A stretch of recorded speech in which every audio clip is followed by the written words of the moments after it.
So when the retribution, the punishment, enters the grave and stretches its neck to attack the deceased from the right side, the salah says to it, "Get away, by Allah. The poor fellow had been through much suffering in his life, and he has just gone to sleep." Then the retribution, the punishment of the grave, tries to approach him from the left side, but the fasting pushes it away. And then it goes from the head, but the recitation and the dhikr of Allah prevent it from advancing, saying, "You cannot go this way." In short, from whichever side punishment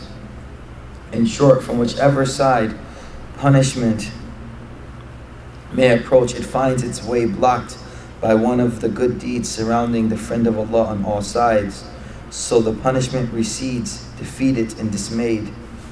Now patient, which had been standing in the corner, says to these virtues, I stood waiting, for I meant to assist you in repelling the punishment. If I found any side weak and inadequately guarded, Allah be praised, you have escaped punishment all by yourself. Now I shall help him on the day when the balance is set up for weighing the deeds of men. After this, 2 angels come to the deceased. Their eyes shine like lightning, their voices like rumbling thunder, their molar teeth like the horns of cows. Flames of fire rise from their mouths as they breathe. They have long hair falling to their feet. The distance between their shoulders is such that can only be traversed in many days. They are far from being lenient or kind to men. Though they do not treat the mu'min harshly, their very appearance is repulsive and horrible. They are called Munkar and Nakir. Each of them is carrying a hammer so heavy that all men and jinn of the world together could not lift it. They command the man to sit up, and he sits up instantaneously. While the shroud slips from his head and falls to his hips, they ask him, "Who is your Lord? What is your religion? And what is the name of your prophet?" He replies, "My Lord is Allah of great majesty. He is one with no partner, in whose oneness, in his oneness, the sole sovereign of all, who has no rival. My religion is Islam, and my Nabi is Muhammad sallallahu alaihi wasallam, who is the last of all Anbiya." The angel then says to him, "You have spoken the truth." They push away the walls of the grave, which expand above him and to his right and on his left sides, in the direction of his head and in the direction of his feet, become spacious on all sides. Then the angel says to him, "Raise your head." So he does so, and sees before him a door through which Jannah is made visible for him. They say to him, "O friend of Allah, this is your resting place, for you have been a devout servant of Allah. Rasulullah ﷺ has said, by him who holds my soul in his hand, at this very moment the mu'min experiences such ecstasy of joy that will never return." Then the angel asks him to look towards his feet. He does so and sees a door opening to Jahannam. They say to him, "O friend of Allah, you have been saved from entering Jahannam by this door." Again he experiences such an ecstasy as will never return. Then 77 gates are opened in his grave for him into Jannah, so that its fragrance comes to him and its cool breezes are blown in upon him. And this will last until the day of the resurrection. Now we shall describe what happens to the non-believer and the profligate, the one who is sinful, when they are on the point of death. Allah Ta'ala says to the angel of death, "Go to my enemy so-and-so and bring forth his soul. I granted him plenty of everything and showered my bounties upon him from all sides, but he did not desist from disobeying. Let me punish him this day." So the angel of death comes to him in the most horrible form, with eyes and with 12 eyes, and carrying a sledgehammer made of the fire of Jahannam, all covered with sharp pointed thorns. He has 500 angels under his command. They bring with them a big copper blade, and each of them is carrying big live coals and fiery whips made from the fire of Jahannam, all blazing hot. As soon as the angel of death reaches there, he strikes the man with the sledgehammer. The thorns whereof pierce and penetrate into every vein and every joint of his body. And then he pulls out the hammer with force. All the other angels begin to strike him with the whips and on his face and on his hips. They go on whipping him until he swoons unconscious. After that, they drag forth his soul from the toes and bring it to the heels, all the time whipping and beating him. They pause for a while and then pull it to the knees. And from there, after another pause, they bring it to the stomach. They draw it little by bit in order to keep it in the agony of death for longer. And from the stomach, they drag it to the breast. Then they put the copper blade and the burning coals under his chin. The angel of death says to him, "Come out, cursed soul, and proceed towards Jahannam. Fi samumin wa hamim." In scorching winds and scalding water, the shadows of black smoke, neither cool nor refreshing. And when the soul departs, it says to the body, "May Allah punish you with the worst retribution, for you always hastened towards transgressing the commandments of Allah, and were always slow to perform acts of devotion. You have ruined yourself and also caused my ruin." The body also speaks the same way with words with the soul.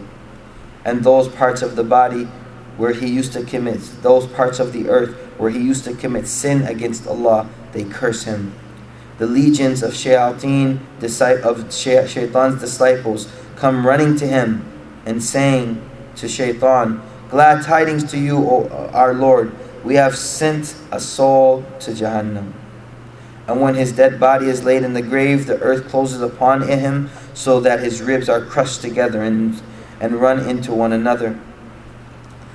Then black lizards or serpents start biting and stinging him, some of them beginning with his nose and going down to the waist, others beginning with the big toe and coming up to the waist, so after they meet at the middle of the body.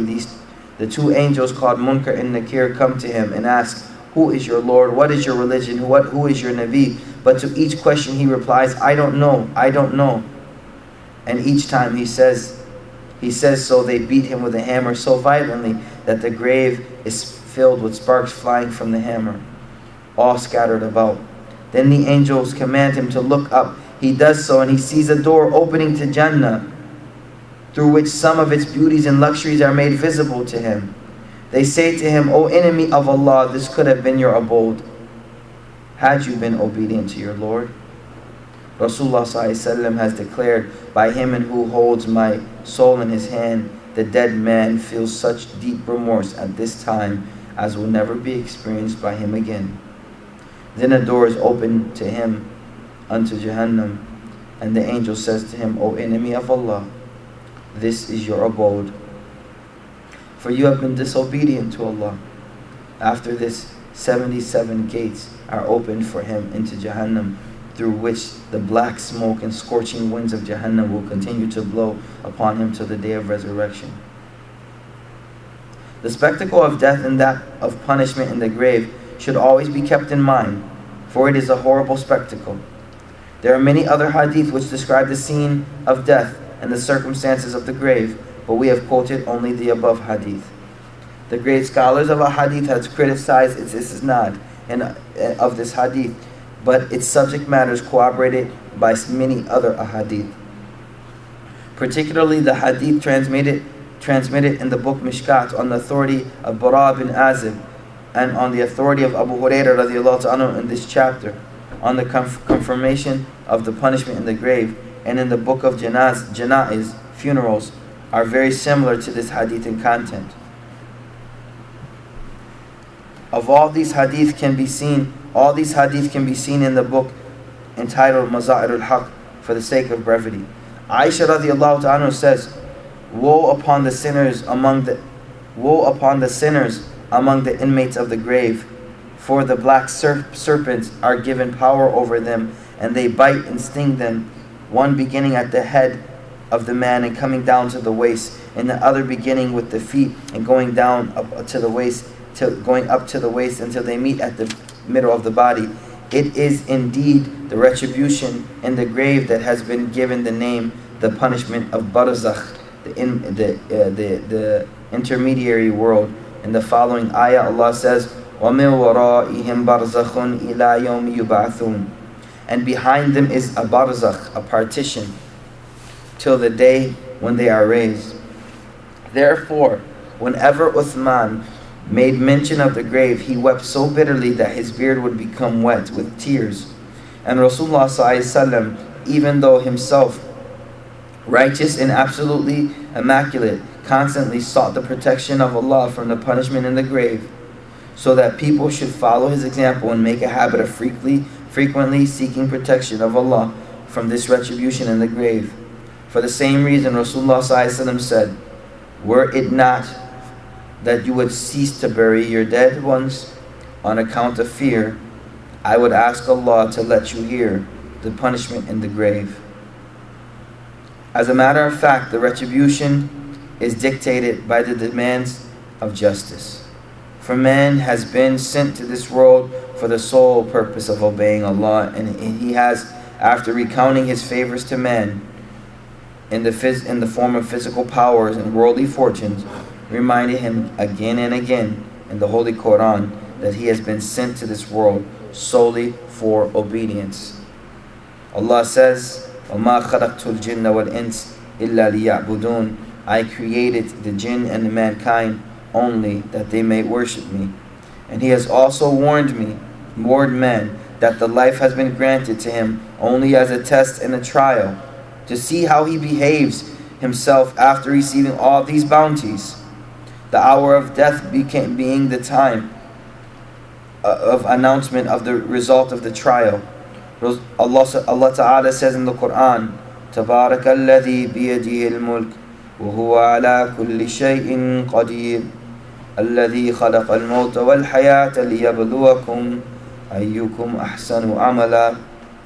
Blessed is he in whose hand is the dominion, and he is able to do all things, who has created life and death that he may try you. Which of you is best in conduct?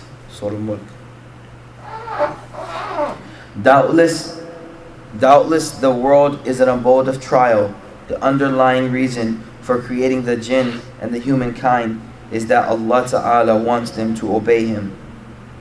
And all the pleasurable things, amenities, and necessities of life have been granted to men so that they should use them to fulfill their dire needs and spend the rest of the cause of Allah Ta'ala, to the rest of the cause of Allah Ta'ala, which goes to their own ultimate credit, being as it were deposited in the treasury of Allah Ta'ala. Therefore, it is sheer heedlessness, culminating in utter loss and remorse on our part to indulge in worldly activities to the extent of neglecting the commandments of Allah Ta'ala, forgetting the purpose of our creation, and taking no thought as to why these bounties have been granted. And one feels real sorrow when the time comes for him to part with all his wealth, hard earned, saved up with stringency and spending, and one's personal needs, leaving it for others, and pass away empty-handed into the next world. If we possess a little bit of sense, let us resort to a lonely place and contemplate for a brief moment what our fate would be if the angel of death came to us unaware at this very moment. And what would become of the wealth and property earned and hoarded after long years of labor? Wahab bin Munabbah rahmatullahi alayh has narrated the following story. A king once decided to tour his dominion and survey his kingdom. He ordered out his stately robes and was presented a suit, but it did not please his fancy. He called for another one and still another, and after rejecting many, found one that was to his liking. He wore the most elegant suit and ordered his horse. A fine horse was brought, but he did not like it and sent it back. Then 2 more horses were presented to him, one after the other, but he did not like them either. At last, the whole stable of riding horses was brought before him, and he selected the best steed, the best horse. The king then mounted the horse. The accursed shaitan infused pride and vanity into his mind, and he rode off proudly, followed by his courtiers, attendants, and armed men in a mighty cavalcade. But the king was too full of disdain to take notice of them. As he rode on, he came upon a decrepit old man dressed in rags, who greeted him, but the king paid no attention. At this, the ragged man took hold of the horse's bridle. The king flew into rage and said to him, threatening, "Off with you! How dare you catch hold of my horse's reins?" The man said, "I have some business with you." The king said, "Be patient and wait till I come back and dismount, for then I shall have time to listen to what you have to say." The man said, "I must say it just now." And saying this, he gave a violent tug to the bridle and snatched it away. The king said, "Well, what do you want to say?" The man said, "It's a secret. I must whisper it in your ear." The king bowed his head, and the man whispered into his ear, "I am Israel, the angel of death, come to take your soul." And then, of course, the king turned pale, and his voice quivered, and he said in a fluttering voice, "Could you give me a brief respite to go home, meet my people, arrange my affairs?" The angel said, "No, you shall have no respite. Never again shall you meet your kinsmen or see your possessions." Saying this, the angel pulled out the soul from the body, and he fell from the horse like a log of dry wood. After this, the angel of death went to a pious believer who was also going on a journey. He greeted the man saying, "Assalamu alaikum." The man returned, "Wa alaikum assalam." The angel then said to him, "I want to say something in your ear." The angel whispered into his ear, "I am Israel, the angel of death." The man then said, "Most welcome, blessed is your visit. Most welcome, blessed is your visit, for you have come after I have waited so long. Of all the persons who are far away from me, you are the one I was most anxious to see." The angel said, "Go and hasten to do the task which you have undertaken, the journey." The man said, "I would dearly love to meet my Allah more than anything else in the world." The angel said, "Choose for yourself any state that you would like to meet your death. I shall draw out your soul when you are in that state." The man said, "I leave it to your choice." The angel said, "I have been commanded to do as you please." The man said, If so, let me make wudu and stand in salah. When I lie prostrate in sajda before my Lord, you can pull my soul from my body." So the pious man was engaged in salah, lying in sajda, when his soul was taken out of his body. It was one of the numerous favors of Allah Ta'ala to the humble author of this book that his eldest daughter also passed away while she was in sajda. SubhanAllah. She had been ill for a long time and was too weak to sit up in her bed. She therefore used to make gestures instead of performing ruku and sajda. On Monday night, on the 28th of Shawwal in 1366 Hijri, she was performing Maghrib Salah, was in the state of sujood, when her soul parted to meet her Lord and Creator. This humble author is incapable of expressing gratitude to Allah for His innumerable favors to him. Abu Bakr bin Abdullah Muzani, rahmatullahi alayhi, narrates, when the hour of death drew near for a wealthy person from among Bani Israel, he had hoarded a lot of wealth.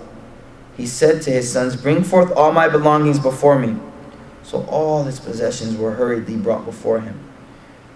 There were numerous horses, camels, slaves, plenty of wealth. When he looked at these things, he began to weep and cry in bitter sorrow, for he knew he was going to part with all this. Meanwhile, Israel appeared before him and said, "It's no use weeping at this moment. By him who granted you all these bounties, I must take your soul away." The man said, "Could you grant me a short time so that I may distribute all these things?" The angel said, "I am afraid no time can be granted now. You should have distributed the things before this hour." Saying this, he pulled out the soul from the man's body. Another such story is related of a person who amassed great wealth and provided for himself all manners of comforts, and constructed a grand palace with 2 entrances, on each of which he appointed a guard of his slave. He arranged a beautiful feast to celebrate the moving into the new palace, to which he invited all his friends and kinsmen. When the company sat to dinner, he himself was seated comfortably on a grand throne, and was saying to himself, "I have a good stock of everything to last for years. I won't need to buy anything."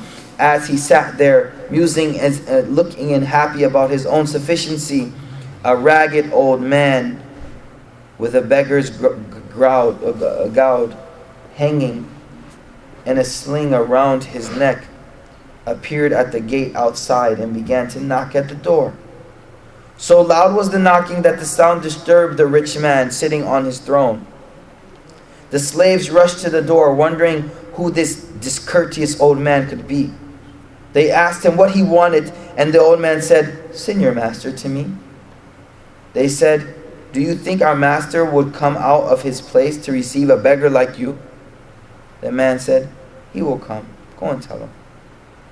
They went to the master and told him. The rich man said, "Why didn't you teach him a lesson for his ignorance?"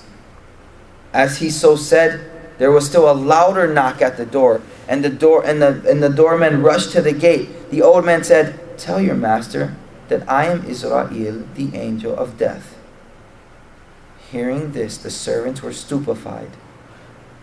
And when the rich man was told about it, he was stunned and implored in utter humility, "Ask him to take the life of someone else as ransom for my own." But the angel, who had meanwhile entered the palace, said to him, "Do what you will. I cannot go back until I have taken the soul out of your body." The rich man gathered all his wealth and said, "Curses upon you, this accursed wealth.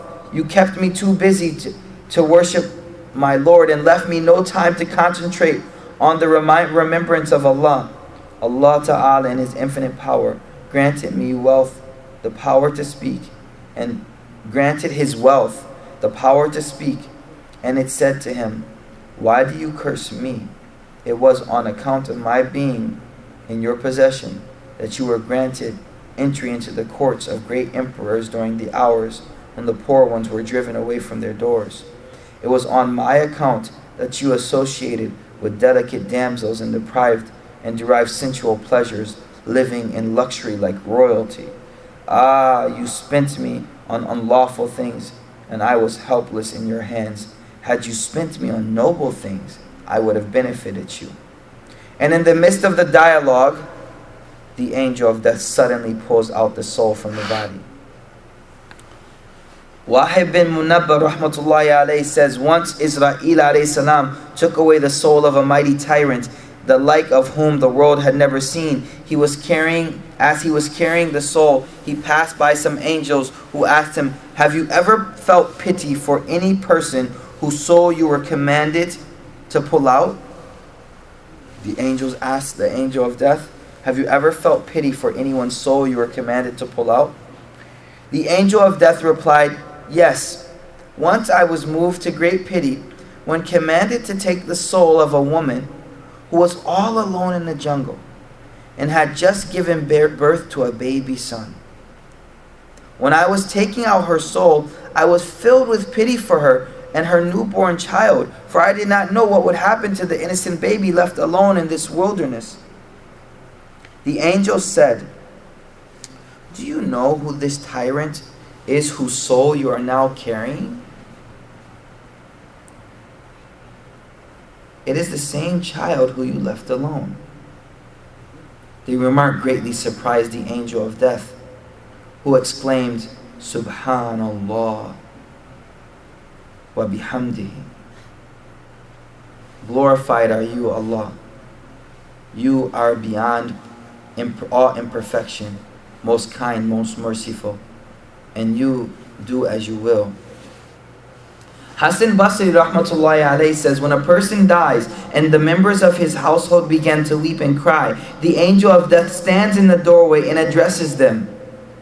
I did not deprive him of his livelihood. I did not cut short his life. I have been commanded to visit this house again and again until none of its inmates are left alive. Hasan rahmatullahi alayhi says, by Allah, if the mourners could see the angel at that time and listen to his talk, they would forget about the dead person and they would start worrying about themselves. Yazid Raqashi rahmatullahi alayhi has narrated the following story. Once a cruel person of Bani Israel was sitting in privacy with his wife when he saw a stranger entering his house through the door and coming straight towards him. The man flew into a rage and rushed towards the stranger asking, who are you and gave you permission to enter my house?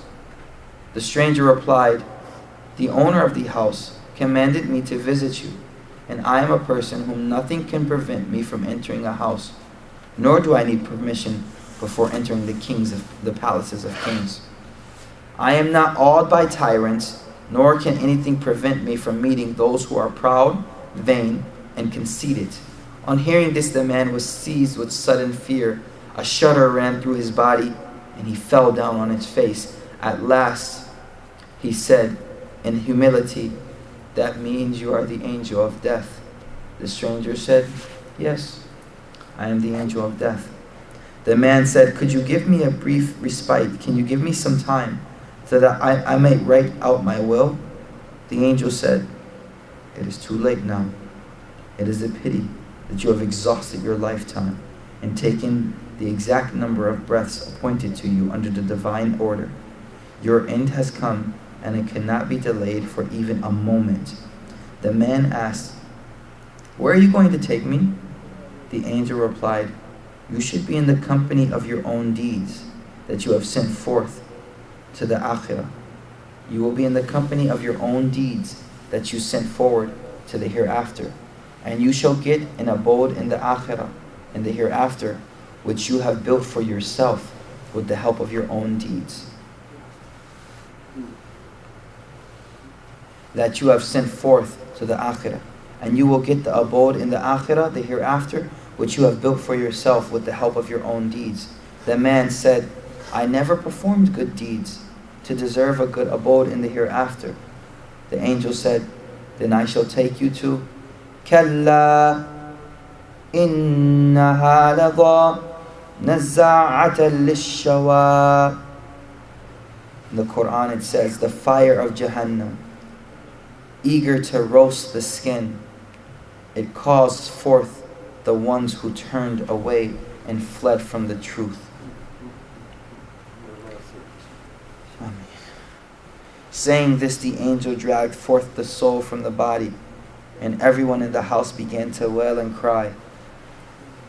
Yazid Raqashi rahmatullahi alayhi adds, if people knew what happens to a person when he is at the throes of death, they would weep more bitterly. They would weep more bitterly on his suffering than their own loss. Sufyan al-Thawri rahimahullah ta'ala says, when the angel of death touches the heart vein of a dying man, he ceases to recognize people, cannot speak, and forgets about everything of the world. At this moment, were it not for the shock of the pangs of death, he would take a sword and attack those sitting around him in the frenzy of the severe pain. Some hadith have it that when the soul of a dying man comes up to his throat, Shaitan tries his best to lead him astray and rob him of his faith. A hadith says that Israel alayhi salam visits people during the hours of prayer, notices them and keeps track of them. And when the hour of death comes for anyone who is particular about performing his salah on time, he himself prompts him and tells him to recite the kalima and drives away the shaitan. Mujahid rahimahullah ta'ala says, when a person is about to die and the faces of his friends and companions are made visible to him, if he used to associate with men of piety, he finds himself in the company of pious.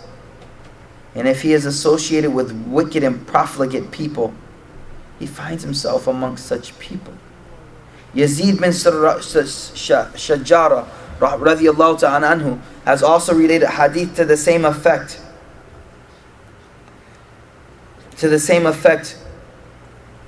Rabin Bazah rahmatullahi alayh, who was a pious man living in Basra, has related that once a person was about to die, that people were reciting the kalima, La ilaha illallah, La ilaha illallah, prompting him to recite it with them. But all he could say was, one more glass of wine. Here, let me have one more glass of wine.